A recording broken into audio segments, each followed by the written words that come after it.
Chers amis, aujourd'hui dans l'évangile, nous avons le commandement nouveau que le Seigneur Jésus nous donne.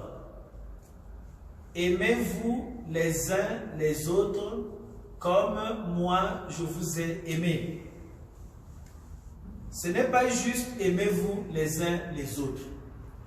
Parce que dans le livre du Lévitique chapitre 19, verset 18, il est déjà dit, tu aimeras ton prochain comme toi-même.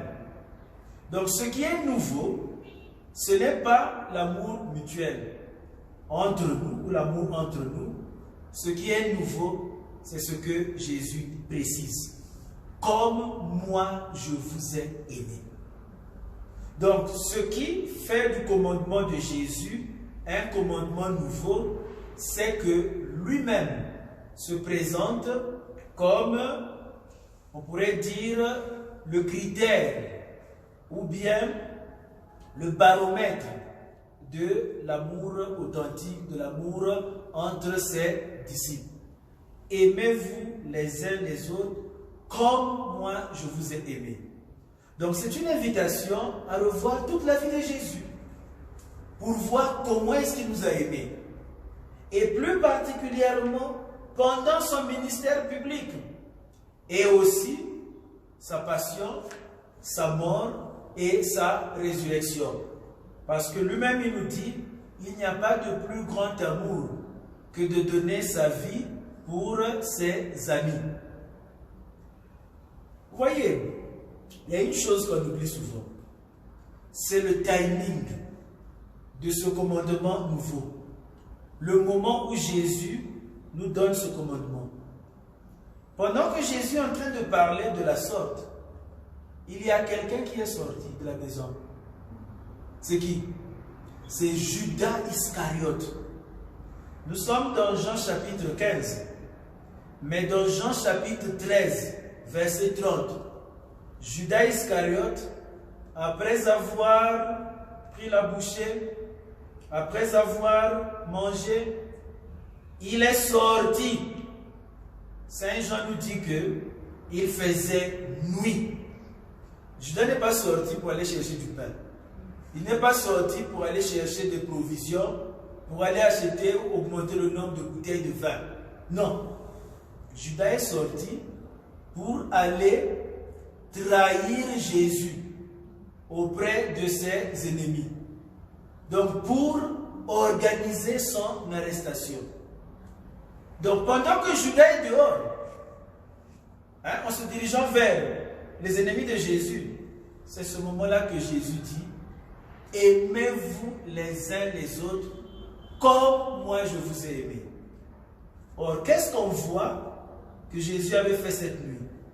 Il avait lavé les pieds du traître. Pas juste annoncer que un des 12 va le trahir, mais aussi laver les pieds de Judas Iscariote.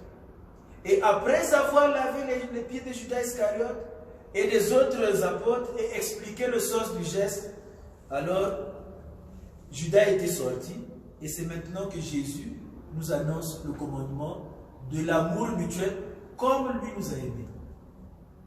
Donc vous voyez, ce n'est pas juste nous aimer les uns les autres. Parce que même les bandits s'aiment entre eux. Les trafiquants de drogue s'aiment entre eux.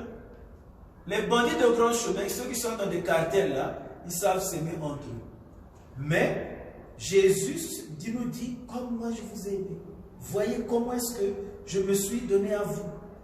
Et donc c'est une invitation pour nous de pouvoir aimer à l'école de Jésus, y compris en lavant les pieds de ceux qui nous veulent du mal, y compris en lavant les pieds des personnes qui vont nous trahir.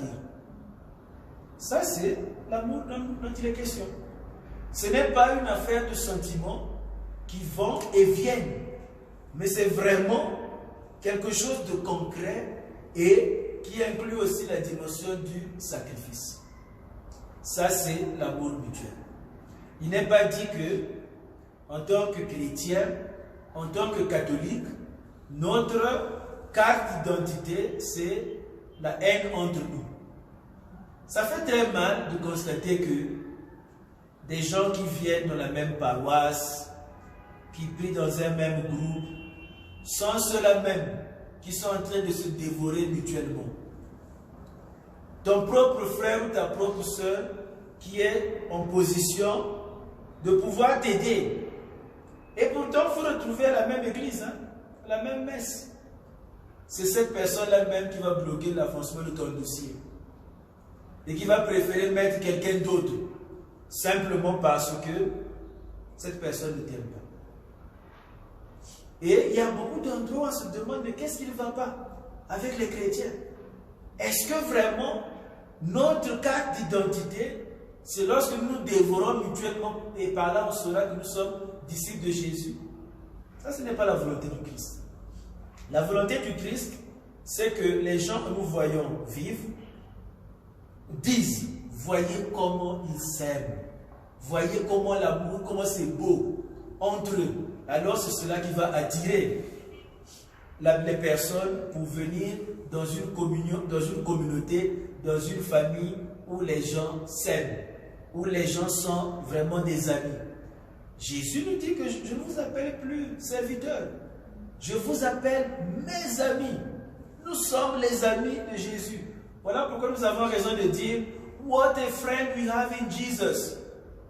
Mais comment est-ce qu'on peut dire what a friend we have in Jesus? What about ourselves, entre nous? Nous ne sommes pas des ennemis. Non.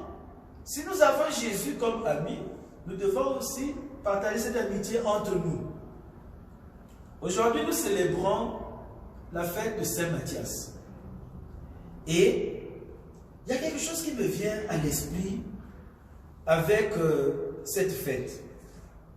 Comment est-ce que ça devait être difficile pour Matthias de savoir que tu remplaces celui qui a trahi ton maître?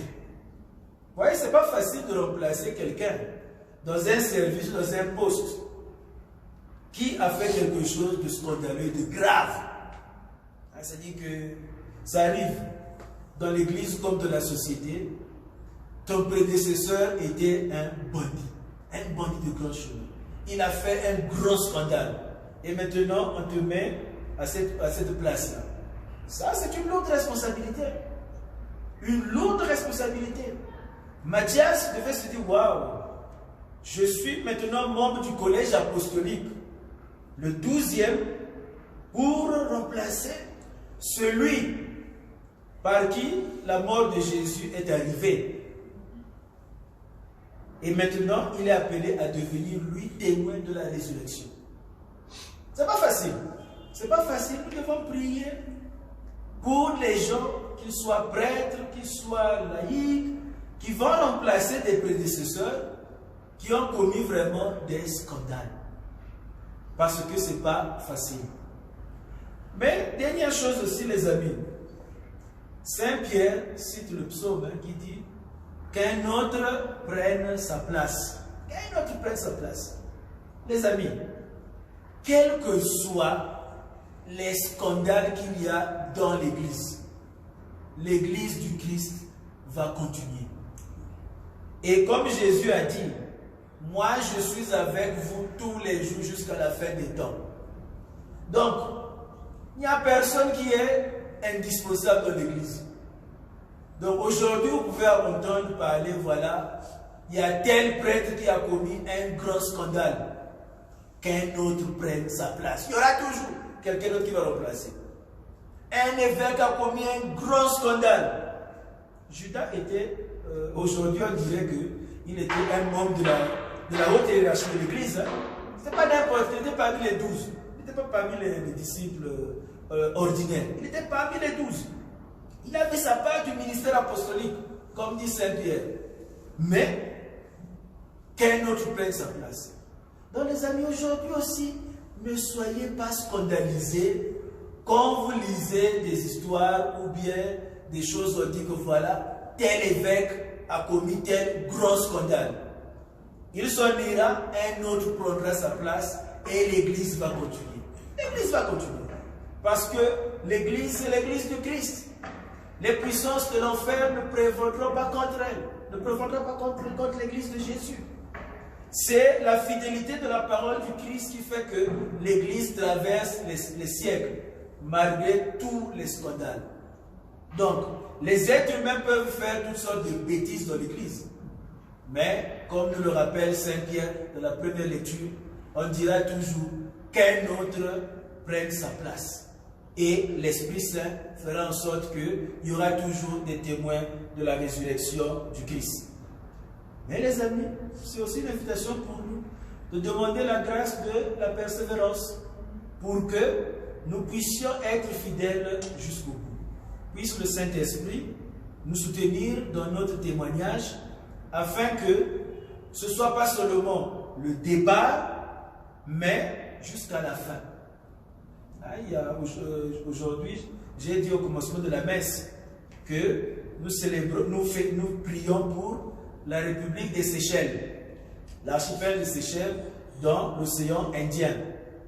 La devise des Seychelles, c'est quoi? Finis coronat opus. Finis coronat opus. La fin couronne l'œuvre. The end crowns the work. Donc c'est important. Donc quand vous entendez finis coronat opus, la fin couronne l'œuvre, regardez Judas. Regardez Judas, ce qui lui est arrivé. Est-ce que c'est ça qu'on va suivre comme témoignage? Ou bien c'est le témoignage des apôtres qui sont restés fidèles jusqu'à la fin? Donc, demandons la grâce de la persévérance jusqu'à la fin. Amen. Amen.